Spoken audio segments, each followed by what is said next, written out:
Sebetulnya dalam banyak hal-hal yang keseharian itu lebih prinsip ketimbang ide kita tentang hal-hal besar. Saya beri contoh, Allah itu Tuhan yang maha kuasa, yang menguasai alam raya ini. Kadang-kadang menjelaskan dirinya itu hanya alladzi at'amahum min ju'. Saya ini Tuhan yang memberi makan kamu saat Anda lapar, saat kalian lapar. Jadi untuk beriman kepada Tuhan yang Maha Esa, kepada Allah, kamu yakin yang memberi makan kamu itu Tuhan. Apapun kecewanya Anda terhadap tetangga, terhadap negara, terhadap mertua, terhadap istri, itu kecewa Anda tidak akan mati. Tapi kalau tidak makan itu mati. Sehingga Allah mensifati dirinya kadang pakai keseharian. Alladzi at'amahum min ju'. Tuhan itu siapa? Yang memberi makan kamu ketika lapar. Tapi kamu untuk syukur itu nunggu punya istri cantik, neriman, gampang diatur, membolehkan poligami. Terus 4 istri itu neriman semua, loyal semua. Itu sombong betul. Mau syukur saja kok repotnya seperti itu. Jadi mau syukur ya ada makanan dimakan. Itu kalau ngantuk ya tidur. Ayatnya wa min ayatihi manamukum billaili wan nahar. Maksud ayat Allah itu tidur.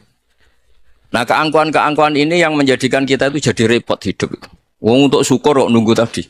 Mertua baik, tetangga baik, istri baik. Apa saja di sekelilingnya harus baik. Nah, keinginan berlebihan ini menjadikan kita lupa ada hal-hal yang paling kita butuhkan, yaitu oksigen. Kita boleh nempat di buminya Allah. Alladzi ja'ala lakumul ardo firasya. Bumi kamu tempati enak. Coba kalau gempa. Apa artinya istri 4 cantik semua kalau pas digoyang apa? Gempa. Apa artinya kamu jabat? Entah apa saja jabatannya. Kalau bumi likuifaksi, habis kamu. Kiai meskipun dai kondang umatnya jutaan, kalau likuifaksi di panggung hancur. Tapi nikmat-nikmat yang disebut Allah seperti ini kita kaji keseharian. Alladzi ja'ala lakumul ardo mahda. Allah itu yang menjadikan bumi dalulan yang mudah diinjak. Famshu fi manakibih, silahkan pakai jalan-jalan. Jadi saya termasuk benar-benar kiai Jawa. Kalau kerennya Kiai Nusantara atau Kiai Indonesia lah. Diajari bapak saya Kiai Haji Nur Salim, diajari Mbah Maimun. Itu Islam itu keseharian. Karena ketika Anda memilih hal-hal yang serius, itu tujuan utamanya nyari ridhonya Allah. Dan ridhonya Allah bisa kamu dapatkan sesuatu yang pasti benar. Misalnya dalam sebuah hadis Sahih Muslim disebutkan, Inna woha la yardo anil abdi idha akalal akla fayahmadahu alaiha aw yashroba syarba fayahmadahu alaiha. Itu redaksinya inna itu sesungguhnya, la yardo juga pakai lam taukid, juga maknanya sesungguhnya. Sungguh-sungguh Allah sangat ridho ketika seorang hamba itu makan ketika sesuap nasi dia muji Allah, ketika minum seteguk nasi dia muji Allah. Itu kalau orang diridhoni Allah itu wali betul. Itu untuk jadi wali itu gampang. Kamu makan ridho, kamu nginjak buminya Allah ridho seneng, kamu hidup keseharian aman seneng. Nah ini supaya sampean kita semua lah, kita semua ngaji betapa panduan Rasulullah untuk menggapai ridho Allah itu banyak yang keseharian sekali. Saking kesehariannya banyak dalam hadis dan itu sahih. Nabi menyebut hal-hal yang keseharian. Hatta ma tas'alu fi fimra'atika. Kamu punya uang, kemudian istri kamu bisa makan, itu ibadah. Bahkan sebagian ibadah itu dicontohkan Nabi yang akhirnya diprotes sahabat. Yaitu wa fi buti ahadikum sedekah. Kamu menggauli istri kamu itu ya sedekah. Sampai sahabat bilang, yang benar ya Rasulullah. Ayati ahaduna syahwatahu wa huwa lahu ajrun. Masa urusan biologis, urusan syahwat kemudian dia dapat pahala. Nabi menjawab, alaisa lawadu'aha fi haramin akana alaihi wisrun. Bagaimana kalau dia meletakkan ke yang tidak benar, itu kan dosa. Nah, hal-hal seperti ini yang saya ingin teman-teman semua lah, semua. Saya juga agak ingin ngaji demi Anda juga agak ingin. Itu dosa sekali ngaji kok, pesanan kelompok tertentu itu enggak boleh. Islam itu untuk semua, jadi ya cuma karena di depan saya jenengan ya seakan-akan jenengan korbannya. Itu ada ilmunya dalam usul fikih itu. Jadi orang itu harus ngaji usul fikih. Nama yang disebut, mungkin Mas Sufyan masih ingat zaman ngaji usul fikih. Nama yang disebut itu tidak jaminan sebagai prioritas perintah. Jadi misalnya gini, kebetulan yang di depan Nabi itu Abu Dzar. Nabi ya bilang, ya Abu Dzarin ini uhibbuka misalnya, atau ya Mu'ad ini uhibbuka, atau ya Abu Hurairah ini uhibbuka misalnya. Banyaklah riwayat yang Nabi nyebut ya Abu Dzarrin, ya Mu'ad, ya Abu Hurairah. Kemudian misalnya Nabi meneruskan khitab, ini uhibbuka, saya mencintai kamu, fakul dubur sholatin, atau sebagian riwayat disebut fala tada'anna dubura kulli sholatin, Allahumma inni ala dzikrika wa syukrika wa husni ibadatik. Saya mencintai kamu, siapa saja, Mu'ad bisa, Abu Dzar bisa siapa. Saya mencintai kamu, mohon kalau habis sholat kamu jangan lupa wiridan Allahumma inni ala dzikrika wa syukrika wa husni ibadatik. Ya Allah, tolong kami permudah supaya mudah ingat engkau. Anda tidak bisa mentang-mentang, wong nama saya Parmin, nama saya Purnomo, itu yang diperintahkan Mu'ad misalnya. Jadi yang disebut satu, tapi khitab itu untuk siapa saja. Saya teruskan ya. Jadi saya mohon semua kita melakukan kebaikan itu, kalau dalam kaidah fikih disebut al yakin la yuzalu bisyak. Banyak kebaikan yang kebenarannya itu 100%, tidak punya efek samping ke pihak lain, ke kelompok lain, ke komunitas lain. Yaitu tadi misalnya Anda makan dan itu murah sekali, hanya butuh satu piring, setiap punyaan kamu muji Allah, setiap minum kamu muji Allah. Itu redaksinya Rasulullah SAW disebut Allah sangat ridho ketika seorang hamba makan kemudian dia memuji Allah, atau minum kemudian dia memuji Allah. Logikanya gampang, negara seperti ini yang kamu harapkan bentuknya kayak apa, mertua, ipar, komunitas, tetangga, itu nyata terjadi itu kan belum pasti. Sementara yang mesti terjadi adalah kamu butuh makan, kalau tidak mati. Butuh minum, kalau tidak mati. Butuh bumi yang nyaman ditempati, kalau tidak kita juga mati. Sebab itu Allah kalau menyebut nikmatnya itu hal-hal yang keseharian. Alladzi at'amahum minju. Allah itu siapa? Allah itu yang menciptakan kamu bisa makan. Tidak berlebihan. Allah itu yang menciptakan kondisi sosial itu ideal. Zaman Nabi itu ya ada orang munafik. Orang-orang pilihan Allah itu juga diuji orang sekelilingnya yang macam-macam. Semua diuji sesuai konteks zaman dan waktu.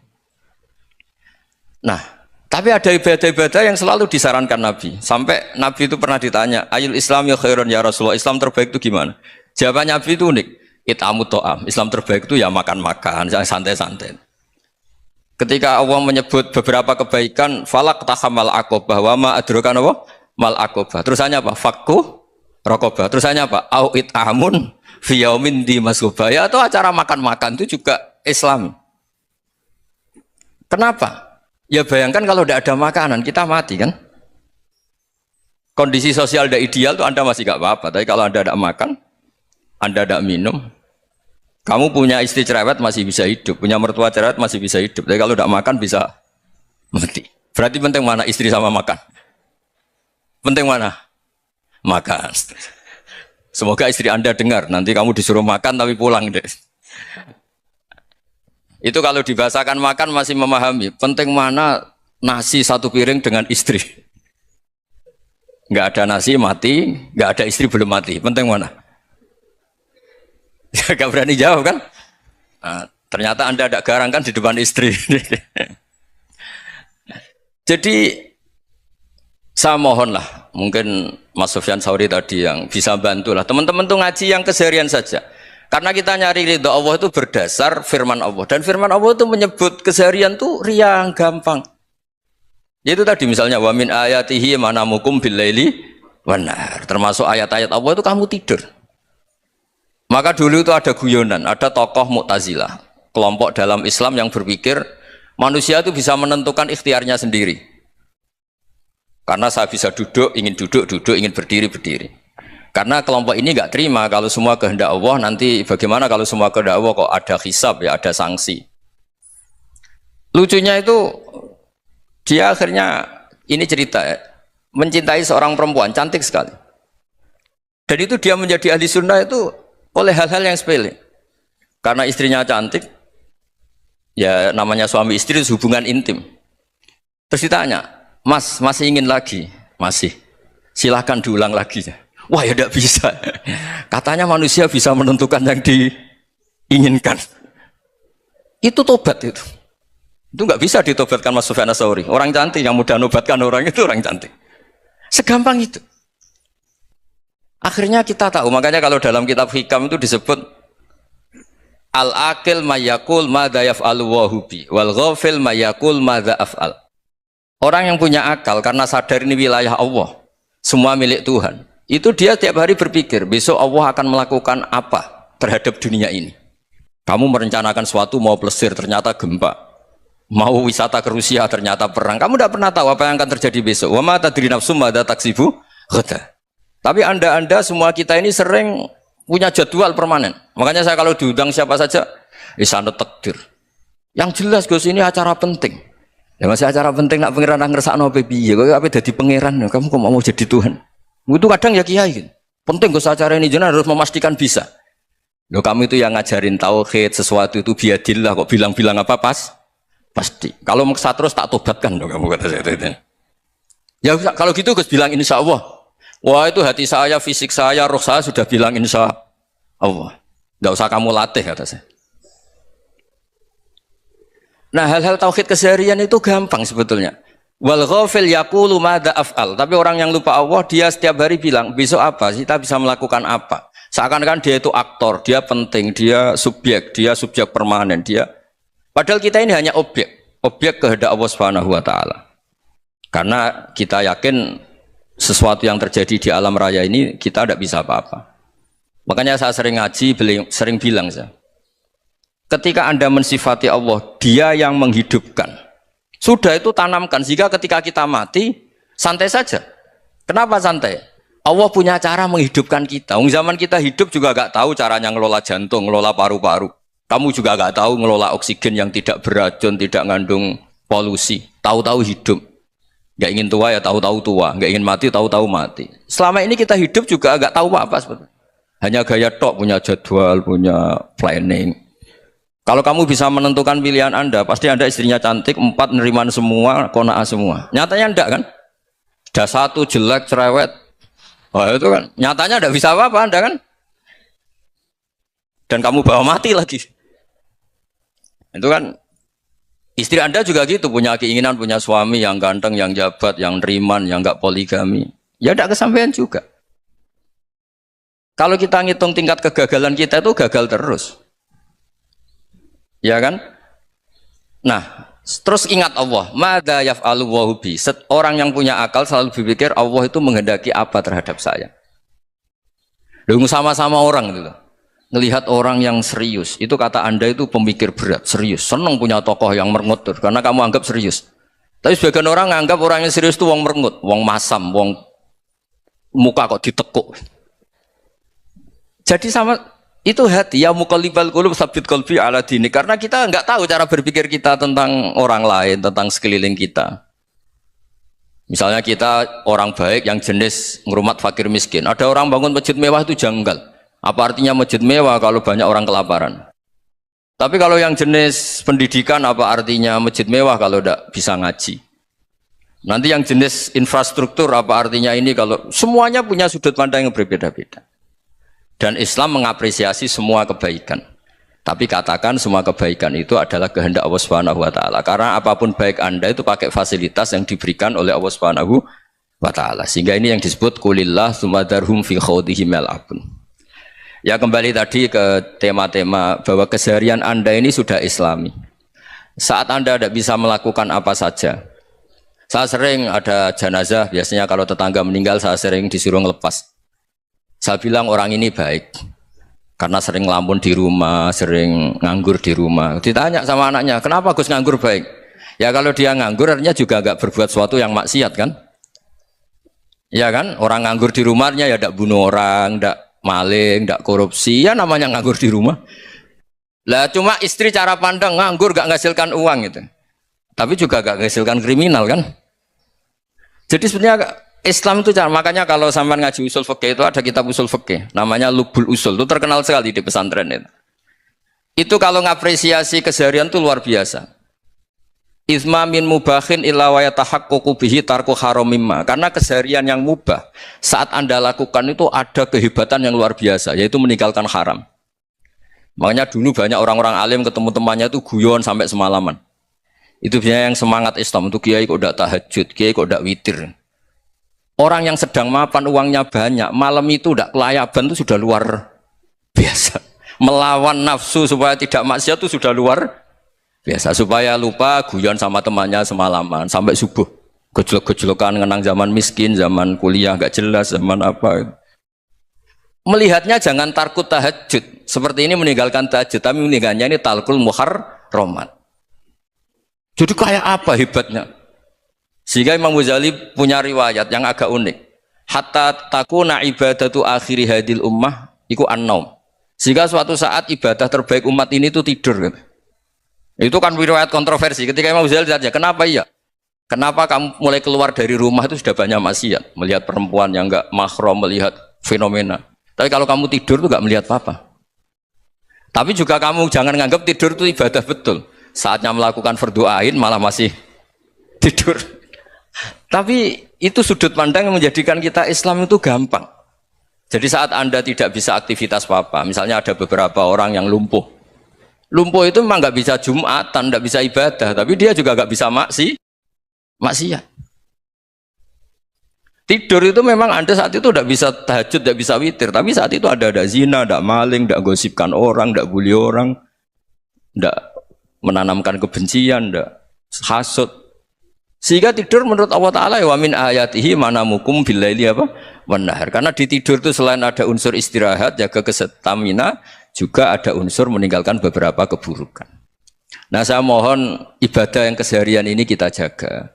Supaya kita semua baca ayat itu fasih. Fasih itu tertanam di hati. Allah itu siapa? Alladzi at'amahum min ju'i wa amanahum min khauf. Dan Allah kalau cerita di Quran itu anna sababnal ma'a sabba thumma syaqaqnal ardha wa syaqqa fa ambatna fiha habba wa inaba wa qadba wa zaituna wa nakhla wa hada'iqa hulba. Kamu tahu saya ini siapa kata Allah? Saya ini adalah Tuhan yang menurunkan air, kemudian ada tanaman banyak. Habba wa inaba wa qadba, ada zaitun, ada tin, kalau orang Jawa mungkin ada tela, ada padi, ada mangga, ada pisang. Sudah. Wa inaba wa zaituna wa nakhla wa hada'iqa hulba, ada perkebunan yang lebat. Tujuannya apa? Mata Allahkum, silahkan kamu pakai, kamu nikmati. Tapi karena kadang kita ini punya ide-ide besar. Tadi untuk syukur saja nunggu punya istri riman, rumah baik, tetangga baik, komunitas baik, semuanya baik baru syukur. Lama-lama nanti ada di surga, syukurnya nunggu surga paling kelas A. Itu sudah ada yang menghuni Rasulullah, kamu nggak boleh di situ. Masa untuk syukur saja repotnya, masya Allah. Jadi mohonlah Quran yang kalau Anda hafalkan juz sama itu kan ada ayat-ayat yang kayak tadi. Ya, fal yang dzuril insanu ila ta'ami. Coba lihat apa yang kamu makan ya, dari mana? Dan untuk mempertahankan hidup kamu keseharian. Jadi jangan kira ibadah itu harus membentuk komunitas yang versi Anda. Ibadah itu harus hal yang mulu-mulu. Kesehariannya Anda alami. Loh ini saya tidak bikin-bikin. Saya ngaji bukan karena berdasar pesanan. Itu ayat yang saya baca kan betul ada ayatnya kan. Fal yang dzuril insanu ila ta'ami. Anna sobabnal ma'a sobba. Thumma syaqaqnal ardo syaqqa. Fa'ambasna fiha habba wa inabau wa qadba wa zaituna wa nakhla wa hada'iqa khulba. Terusannya apa? Mata'al lakum, silahkan kamu nikmati. Mata itu silahkan kamu nikmati. Ya kayak sampean dikasih hidangan ya makan. Ya sudah makan. Habis makan ya minum. Habis itu ngantuk ya tidur. Ya sudah normal-normal saja. Kayak apa indahnya Islam. Tapi Anda mencari Islam yang gimana lagi? Nah itu yang diajarkan guru-guru kita, diajarkan sanad kita sampai Wali Songo, sampai Rasulullah SAW. Bahwa pada akhirnya ada jihad, ada perang. Itu dulu memang perang, bukan membunuh. Beda. Dulu kita dijajah Belanda ya perang, dan itu normal karena kita dijajah. Jadi ketika orang lain ingin baik sama kita, wa in ahadum minal musyrikin astajaroka ya fa'ajirhu hatta yasma'a kalam Allah. Kalau mereka ingin baik ya kita baik. Makanya ada istilah musta'man, mu'ahad. Kalau mereka ingin damai, berdampingan dengan kemajmukan ya itu yang lebih baik. Karena memang Islam menghormati proses perdamaian. Wa in janahu nawa lisalmi ya fajnah lah. Kalau ingin damai ya kita harus damai.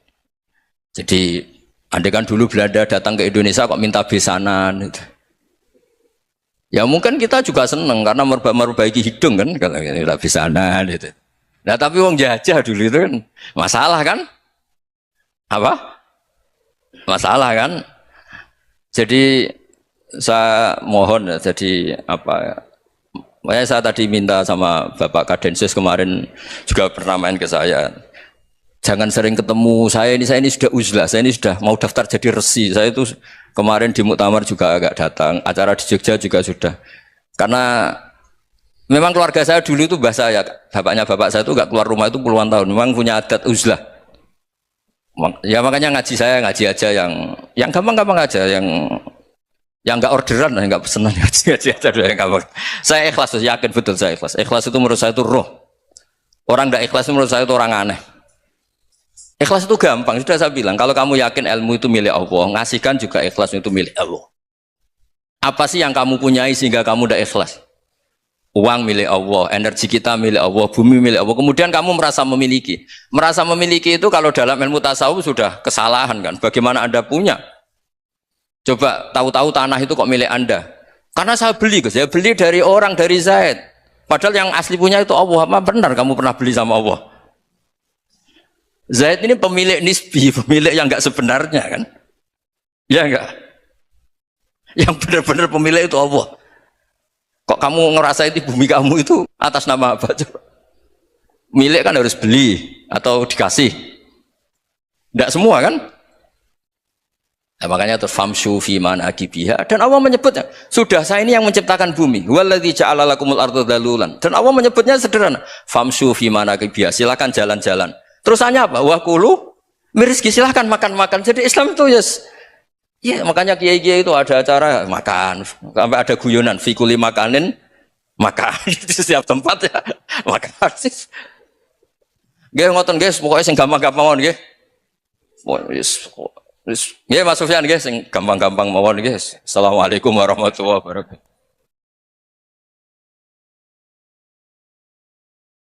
Perasaan saya juga seluruh ulama di dunia. Saya ulang lagi, perasaan saya juga seluruh ulama di dunia. Bahwa Islam masuk itu macam-macam sebabnya. Dulu kita tahu, kita sebagai warga Indonesia, Islam masuk itu ya dibawa orang yang agak kedunyan, ya kayak jenengan lah kira-kira gitu. Ya kayak mbak-mbak ini, ya agak-agak mata duitan gitu.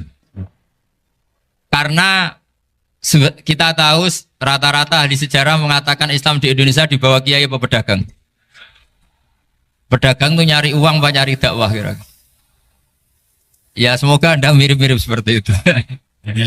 Ya jadi nyari uang karena ada nurani Islam sehingga tetap saja membawa Islam.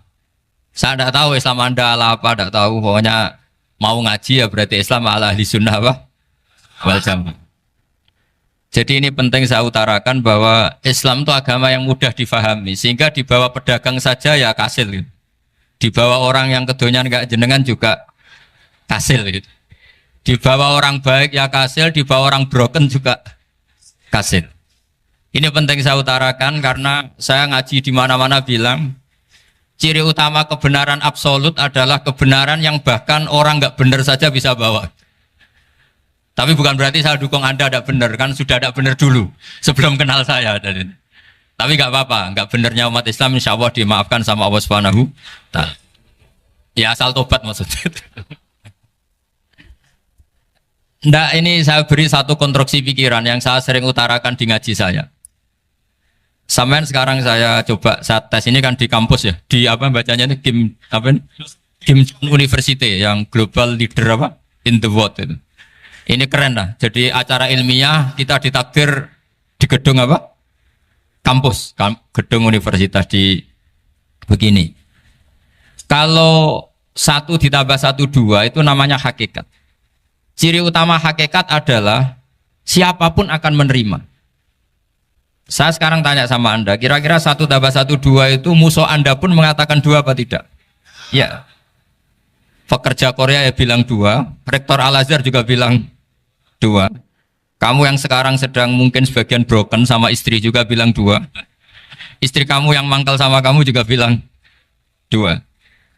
Yang cemburu ya bilang 2, yang dicemburuin juga bilang 2. Karena begitu mudah kebenaran absolut diterima oleh siapa saja. Begitu juga eksistensi Allah sebagai Tuhan. Itu mudah diterima oleh siapa saja. Sehingga pembawanya tidak perlu seorang kiai atau gus atau mubalek atau ketua muin, tidak. Cukup karyawan pekerja Korea. Karena kebenaran absolut itu kebenaran yang mutlak. Siapa saja yang waras pasti ngakui. Kira-kira orang yang berpikir sehat pasti berpikir begini, ini yang diajarkan Quran. Bumi ini kadung wujud, sudah wujud kadung wujud, punya eksistensi. Mungkin nggak sesuatu yang wujud kemudian disebabkan oleh sesuatu yang nihilisme, yang tidak ada. Mungkin enggak? Enggak mungkin. Yang namanya penyebab itu harus sesuatu yang wujud. Di mana-mana penyebab itu harus punya eksistensi. Karena langit dan bumi ini kadung wujud, pasti penyebabnya adalah wujud. Karena wujud penyebab harus bersifat super. Lah bersifat super ini oleh ulama dikatakan wajibil wujud. Itu akal siapa saja akan terima. Cuma kemudian setelah nerima itu orang macam-macam cara berpikir. Mungkin orang Jawa dulu bilang itu Sahyang Widi. Kalau orang sini mungkin bilang apa itu? Dewa atau apa ya? Enggak tahu saya itu. Karena itu yang teman sampean, enggak teman saya itu. Tapi yang jelas begini, ini konstruksi ini harus kita jaga. Nanti saya bacakan teks hadisnya. Kebenaran sejati ciri utamanya adalah ada absolutisme, ada kebenaran mutlak. Ciri utama kebenaran mutlak adalah diakui bahkan oleh siapa saja, termasuk oleh orang fasik. Orang fasik itu orang nggak benar. Misalnya ada imam masjid besar Istiqlal, ditanya 1 + 1 bilang apa? 2. Nanti kira-kira yang lonte juga bilang apa? 2. KPK juga bilang koruptornya yang ditangkap 2. Nah, eksistensi Allah sebagai Tuhan ini kebenaran yang absolut. Maka agama ini juga boleh diterima oleh siapa saja, termasuk oleh orang fasik, orang nggak jelas. Ini penting saya utarakan karena sekarang marak kelompok yang mengatakan orang Islam kalau zina menjadi tidak muslim, orang Islam kalau korupsi menjadi tidak muslim. Salah sedikit tahlilan jadi kafir, percaya wasilah jadi itu tidak benar seperti itu. Karena kebenaran eksistensi itu kebenaran yang nggak bisa diganggu gugat. Seperti Anda ini kan warga Indonesia. KPK ya warga Indonesia, koruptornya juga warga. Apa setelah dia korupsi lalu tidak warga Indonesia? Tetap warga. Orang yang meyakini kalimat tauhid setelah dia salah apa terus tidak ya tauhid? Kan tetap ya. Maka dia tetap Islam. Ini penting saya utarakan. Kalau seorang warga Indonesia yang koruptor, yang macam-macam saja tetap warga Indonesia, padahal banyak kesalahan. Karena status warga Indonesia adalah status yang permanen. Begitu juga status Muslim adalah permanen bagi siapa saja yang melafadzkan La ilaha illallah Muhammadur Rasulullah. Kita tidak bisa mengkafir-kafir kita. Itu juga yang sering dipesankan dan jadi ciri khas ulama ahli sunnah wal jamaah, tidak mengkafirkan orang Islam meskipun melakukan dosa besar. Soal dia salah nanti masuk neraka ya silakan saja, saya ada ikut, paham ya, sampai bisa mencoba. Tapi tetap saja dia muslim. Analoginya tadi, analoginya gampang sekali tadi. Orang Indonesia yang salah itu tidak akan merubah statusnya sebagai warga Indonesia. Karena ya memang dia berstatus warga Indonesia. Orang Islam yang sudah melafadzkan syahadat maka menjadi muslim. Saya di mana-mana berkampanye, berfatwa. Orang kafir yang 70 tahun kafir, sekali melafadzkan kalimat tauhid, itu menjadi muslim apa tetap kafir? Muslim. Masa kita yang Islam terus, yang kalimat tahlil la ilaha illallah, kemudian menjadi kafir karena kalimat itu? Itu faham aneh apa aneh? Wong yang kafir saja menjadi muslim karena kalimat tauhid, yang Islam menjadi kafir juga karena kalimat. Ini ngajak apa-apaan? Ya ngajak goblok-goblokan, kira-kira kan gitu. Ini penting saya utarakan karena ini penting. Nah, setelah kamu yakin tauhid, ciri utama tauhid itu apa? Menstatuskan sesuatu sebagaimana hakikatnya. Misalnya bumi Korea, ini statusnya tetap buminya Allah. Maka dari awal saya husnudzon sekali sama Allah Subhanahu wa taala bahwa suatu saat di bumi mana saja itu ada tahlil. Enggak ngira kan ada ateis di sini, bumi ateis kemudian ada tahlil, ada sakduna, ada macam-macam. Karena kita ketika sholat, makanya saya tadi janji akan memaknai kalimat-kalimat yang sering Anda baca ketika sholat. Di sholat saat ada itidal ngendikan apa? Rabbana lakal hamdu, ayo dibaca, mil'us samawati wa mil'ul ardi wa mil'u ma syi'ta min syai'im ba'du. Sama nani secara tradisi pesantren Robbana do pangeran kita laka iku kaduwe panjenengan alhamdulillah segala puji. Engkau punya segala puji. Mil'us samawati yang pujian itu memenuhi langit. Tentu langit itu penuh dengan pujian. Semua malaikat bertasbih, bertahmid. Karena malaikat tidak ada yang kerja di pabrik, itu tasbih terus gitu. Gak ada yang nyari uang, gak ada yang cari won ya. Apa won ya kalau bahasa? Kalau di sini gak kiainya aja nyari uang. Terusannya apa? Wamilul ardi, dan pujian itu memenuhi bumi. Korea termasuk bumi Allah apa enggak? Jadi saya sudah menduga suatu saat Korea itu ya penuh dengan pujian. Dan ini betul. Siapa yang ngira kalau di bumi Korea ada yang hafal lagu Sakduna itu? Itu lagu kesayangan guru kita semua, Kiai Haji Maimun Zubair. Gak ada yang ngira. Siapa yang ngira kalau di sini ada ngaji seperti ini? Di Rusia juga sama. Uni Soviet itu negara ateis. Tapi lama-lama pecah karena glasnost itu dan perestroika itu. Kemudian menjadi pecahan-pecahan negara muslim. Ada Uzbekistan, Tajikistan, Ceknya. Semuanya menjadi negara apa?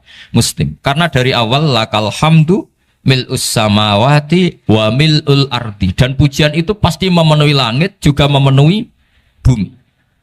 Kalau Anda baca itu di Indonesia, mungkin wajar. Di Indonesia banyak acara-acara seperti ini.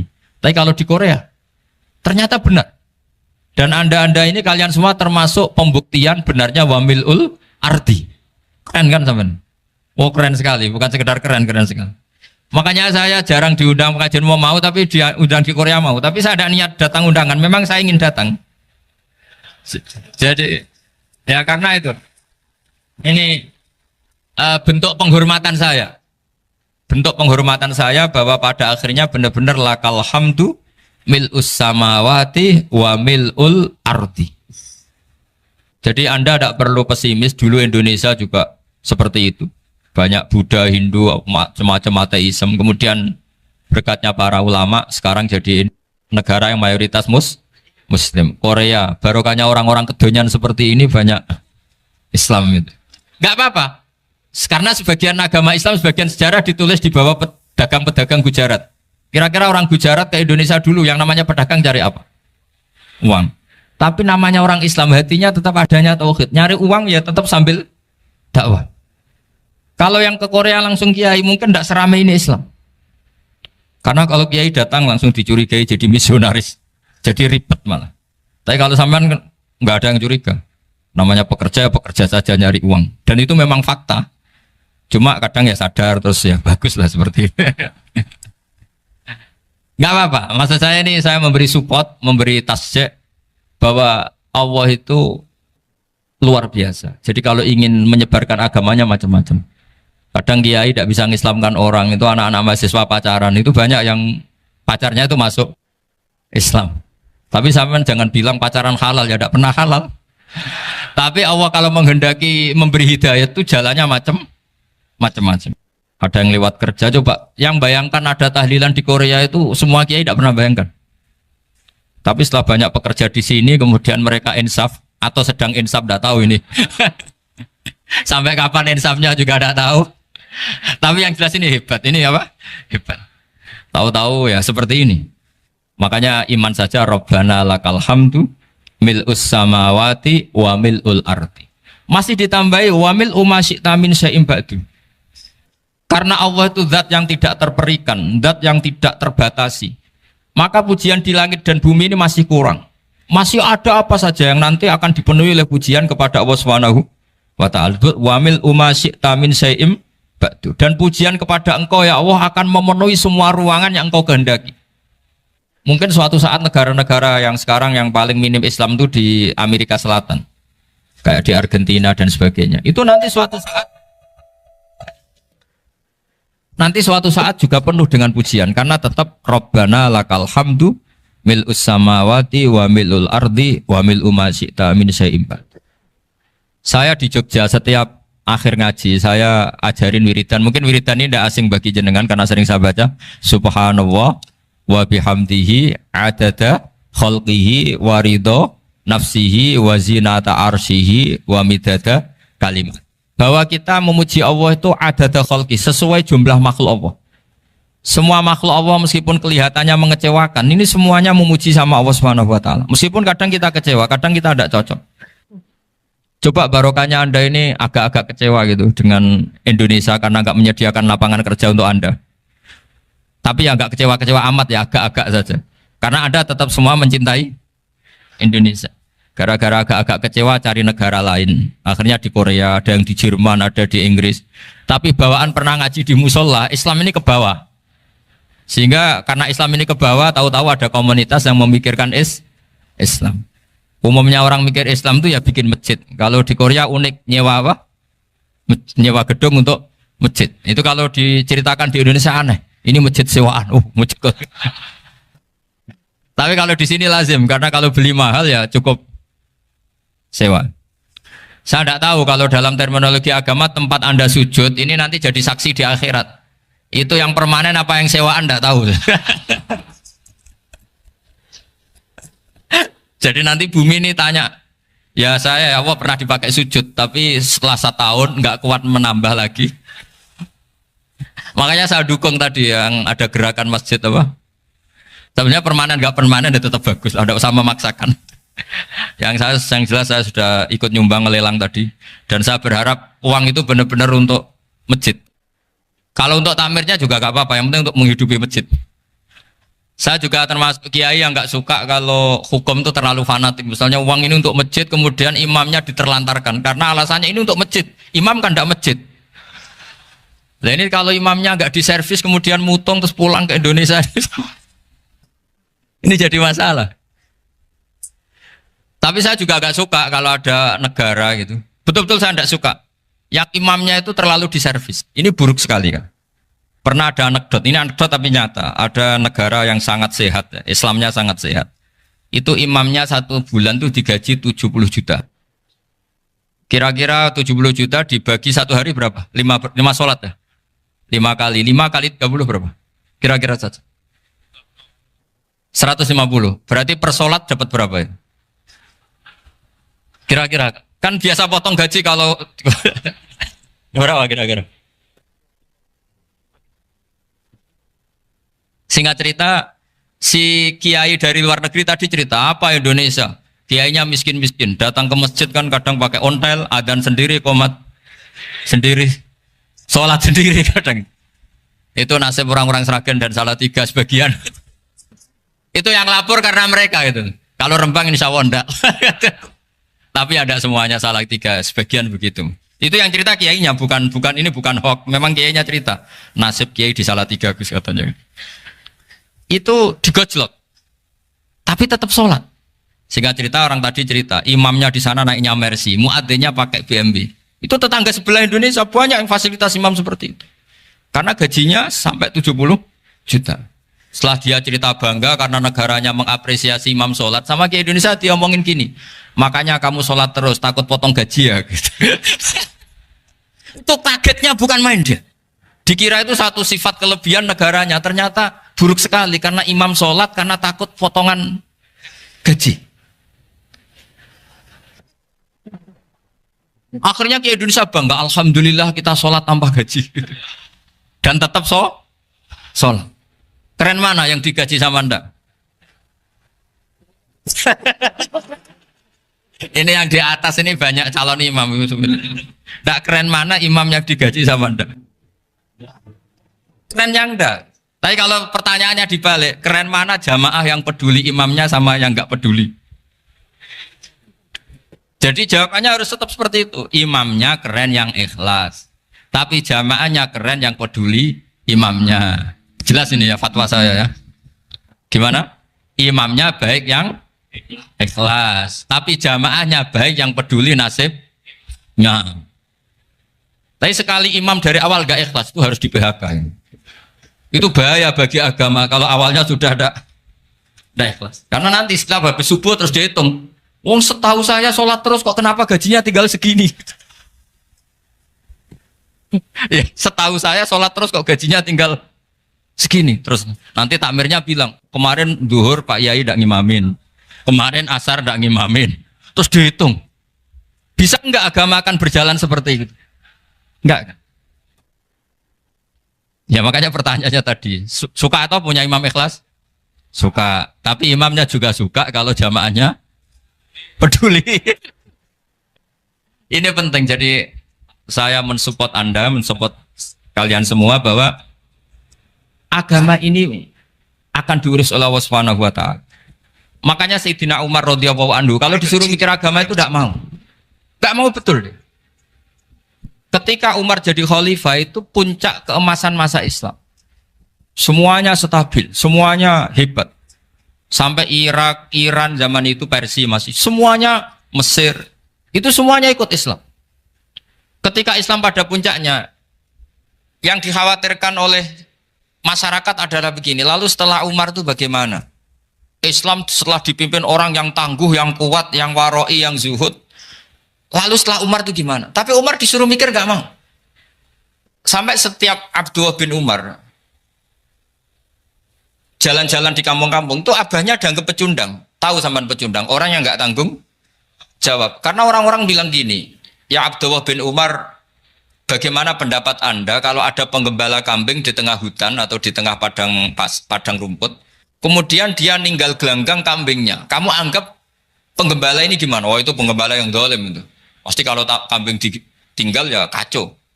Apalagi nih umatur Rasulullah Shallallahu Alaihi Wasallam. Ini abah kamu tidak pernah wasiat, tidak pernah ngatur suksesi. Lalu Islam setelah dia bagaimana? Suruh dia ngomong penggantinya siapa? Karena beliau sudah sepuh harus ada suksesi. Akhirnya Abdullah bin Umar lapor ke Umar. Ini gimana bah orang mengkomplain begini. Apa kata Umar? Agama itu beda dengan kambing katanya. Agama itu milik Allah Subhanahu. Mbok saya pikir, tidak saya pikir tetap jalan.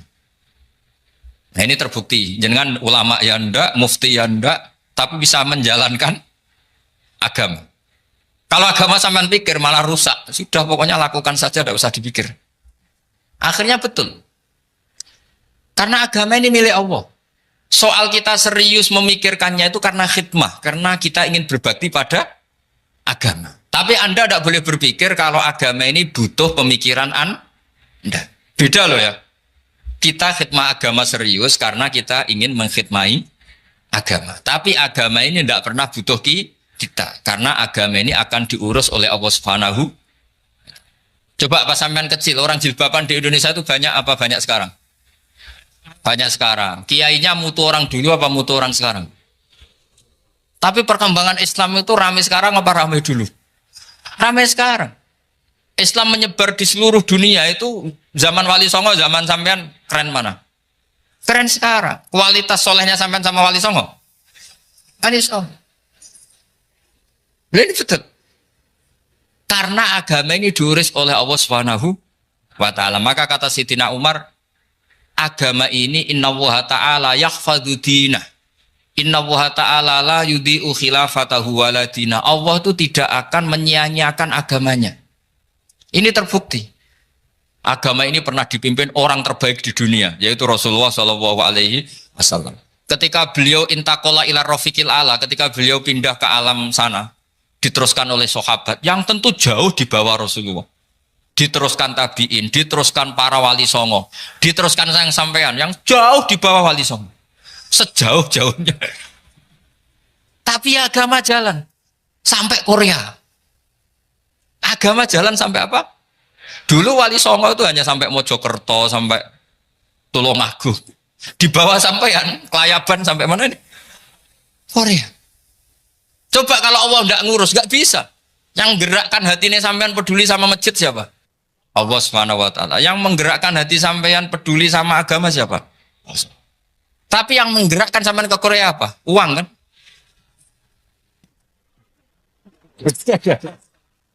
Enggak, enggak apa-apa, jujur saja, jujur ya, ada. Santai aja. Ini bagian dari keramatnya jenengan. Niatnya agak bener tapi dibenerin Allah di sini. Dari awal niatnya kan uang gitu. Tapi setelah di Korea dibenerin Allah. Mbok ingat agama gitu. Keren kan? Makanya yang syukur sama Allah Subhanahu wa ta'ala. Yang bisa hanya Allah ta'ala. Makanya dalam dunia kiai selalu baca apa? Alhamdulillah alladzi hadana lihada wa ma kunna linahtadiya laula an hadana Allah. Alhamdulillah kita diberi hidayat seperti ini. Kalau tidak Allah tidak bisa. Sudah mata duitan, kadang istri ngomel, mertua tidak percaya. Sudah setengah-setengah broken gini saya tahu sampai ke Korea itu karena broken pas saking sayangnya keluarga. Potensinya hanya dua. Dibela-belain kerja demi keluarga atau agak broken maka ke sini. Tapi apapun potensi itu tetap baik. Itu takdir sudah, itu takdir tidak usah dibicarakan. Semua itu apa? Karena orang kalau sedang rukun ya tidak mau tukaran, kalau sedang tukaran ya tidak mau rukun. Itu sudah semuanya takdir. Kata bapak saya dulu kalau ada orang mau jualan tanah, Pak Yai tanah saya mau saya jual. Ini gimana padahal ini tanah warisan. Kata bapak, nak waya adol ya adol. Memang ini saatnya jual ya jual saja. Nanti kalau kaya saatnya beli ya beli saja. Karena kalau sudah saatnya jual mau beli ya nggak mungkin kan. Mau memang saatnya jual. Kalau sudah kaya kan nggak mungkin jual tanah. Saatnya beli. Maka semoga masalah di keluarga sampean ya masalah musiman. Maksudnya yang tukarannya ini musiman, yang rukunnya permanen. Jangan tukarannya permanen, rukunnya musiman. Setelah melihat yang lebih cantik, katut babon, nggak tahu saya katakan. Nah ini semoga katut masjid ini bagian dari kafaroh sampean itu. Jadi kafaroh kesalahan-kesalahan sampean. Ini penting saya utarakan karena agama itu beda. Agama ini diurus oleh Allah Subhanahu. Jadi kita mengerahkan pemikiran itu bukan karena kita akan menyelamatkan agama ini, tidak. Agama ini diselamatkan oleh Allah Subhanahu wa taala. Coba kayak apa Uni Soviet kuatnya itu. Mengkooptasi supaya orang semuanya ateis, semuanya komunis. Itu 100 tahun Uni Soviet begitu. Tapi orang-orang Uzbek, Ceknya, Tajikistan tetap mengajari anak-anaknya tauhid. Itu ada yang cerita itu sampai mengajarkan tauhid itu di bawah tanah, di basement. Tapi Allah menghendaki Rusia itu Uni Soviet jatuh. Ketika jatuh, negara-negara ini langsung menjadi negara Islam, yaitu Uzbek, Tajikistan, Ceknya. Mungkin nggak mereka langsung menjadi negara Islam, andai kan saat menjadi Uni Soviet benar-benar menjadi ateis. Nggak mungkin kan? Karena saat dikooptasi Uni Soviet, akidah mereka tetap tauhid. Cuma nggak berani muncul. Artinya apa? Uni Soviet nggak bisa menghabisi Islam. Kurang kerennya Uni Soviet zaman itu. Bisa nggak menghabisi Islam? Nggak bisa. Donald Trump dulu termasuk Islamfobia. Tapi setelah dia anti-Islam, malah orang Amerika demo supaya memperhatikan Islam. Nggak bisa. Makanya Korea pun nggak bisa menghabisi Islam. Kalau sampean menghabisi Islam sendiri bisa. Karena terus nggak mau sholat, nggak mau zakat, itu sampai. Tapi sampean toh yang Islamnya habis, Islam tetap baik-baik saja. Makanya ini penting saya utarakan supaya kamu pede bahwa agama ini pernah dibawa orang yang pedagang. Ya soal ada sebagian pendakwah yang ikhlas ya banyak, tapi sejarah yang gampang kita lihat adalah Islam itu dibawa oleh apa? Pedagang Gujarat, pedagang India. Nggak apa-apa, sejarah itu meskipun sebagian menentang nggak apa-apa, tapi sejarah itu tetap ada. Pasti sebagiannya memang seperti itu, dan itu tidak masalah. Saya ulang lagi, itu tidak masalah. Coba dulu pemain bola kalau di Inggris itu kalau mau sholat susahnya bukan main. Apalagi kalau mau puasa. Kalau di sini kerja puasa katanya mati lu kalau apa? Puasa. Kalau mau sholat katanya dicari mana ini berhalanya kok. Kata orang-orang ateis kan gitu, dicarikan patungnya. Kali ini sholat kok gak ada patungnya, ini gimana ini? Iya ngalamin gitu. Tapi Allah Maha Kuasa. Banyak investor mana itu Dubai atau Qatar yang tertarik investasi di dunia bola. Kayak Sulaiman Al-Fahim makanya beli Manchester City. Itu sekarang pelatihnya negara orang sholat gak berani, bahkan di tengah stadion dibangunkan masjid. Kalau sampai daftar jadi muadzin bisa. Apa nyanyi Sakduna di sana juga bisa. Dulu Aljazair bencinya bukan main. Apa Perancis sama orang Islam itu bencinya bukan main. Barokahnya Zidane pemain bola dan juara dunia, terus Zidane turunan Aljazair. Akhirnya orang Perancis itu mencintai Islam, itu barokahnya sepak bola. Allah punya sekian cara untuk mengenalkan Islam. Di Prancis dikenalkan lewat pemain sepak bola. Nah di Korea ini yang agak unik dikenalkan lewat pecinta wong. Saya jamin ini tidak apa-apa, sudah tidak apa-apa, sudah aman. Jamin aman. Pokoknya alhamdulillahilladzi hadana lihada wa ma kunna linahtadiya laula an hadana. Karena agama ini dibawa oleh Allah Subhanahu wa taala, yang menjaga juga Allah Subhanahu wa taala. Sama tidak usah khawatir. Kalau ada kelompok tertentu yang mengkhawatirkan Islam, sekarang Islam bahaya gini-gini, itu kurang rojak, itu kurang optimis itu. Harapannya sama Allah tipis, harus ngaji lagi. Agama ini limangka nayarjuwa hawal yaumal akhir. Agama ini bagi yang terus-menerus berpengharapan kepada Allah Subhanahu wa taala. Agama ini limangka nayarjuwa, coba bahasa Arabnya roja yarju rojaan. Maknanya harapan. Jadi agama ini bagi yang selalu berpengharapan, bukan yang pesimis, bukan yang hati kecil, apalagi yang tukang putus asa. Coba agama ini begitu luar biasa, dibawa orang yang macam-macam. Di Perancis dibawa oleh pemain apa? Bola. Ada masjid di Inggris itu ya dibawa mahasiswa-mahasiswa itu yang dulu sebagian yang nggak pernah ngaji, setelah di Inggris bikin komunitas pengajian. Di Korea dibawa di pecinta apa? Tapi lama-lama cinta Tuhan. Karena ya memang sebenarnya sudah cinta Tuhan. Cuma ya cara cinta ini nunggu punya uang Ya sudah, alhamdulillah seperti ini sudah luar biasa sudah. Insya Allah diterima oleh Allah Subhanahu wa taala. Saya selalu berharap semoga ini tetap satu bukti bahwa Allah itu harus kita sembah di mana-mana. Karena tadi Allah akan selalu Rabbana lakal hamdu mil'us samawati wa mil'ul ardi wa mil'u ma syi'ta min syai'in ba'du.